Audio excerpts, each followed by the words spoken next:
আপনি কি জানেন পানি পড়া ও তেল পড়া দেওয়ার সহজ নিয়ম কি? জি, জানি। আজকে থেকে পানি পড়া ও তেল পড়া আপনি নিজেই দিতে পারবেন। আর কারো কাছে আপনাকে যেতে হবে না।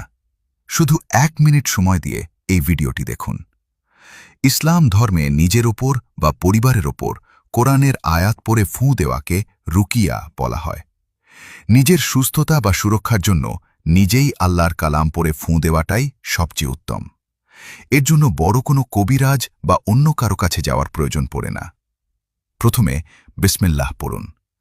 এরপর 7 বার সূরা ফাতিহা, 7 বার সূরা ইখলাস, 7 বার সূরা ফালাক এবং 7 বার সূরা নাস পড়ে পাত্রের পানি বা তেলের উপরে ফু দিলে ইনশাআল্লাহ আল্লাহর রহমতে পানি ও তেল শেফার কারণ হবে। সহজে পানি পড়া ও তেল পড়া দেওয়ার জন্য ভিডিওটি অনেক গুরুত্বপূর্ণ। তাই দেখা হলে কমেন্টে আলহামদুলিল্লাহ লিখে শেয়ার করে অন্যদের শেখার সুযোগ করে দিবেন। ইনশাআল্লাহ আপনার মাধ্যমে যত পরিমাণ মানুষ এই নিয়মটি শিখবে তত পরিমাণ ছোয়াব আপনার আমল নামায় যোগ হবে।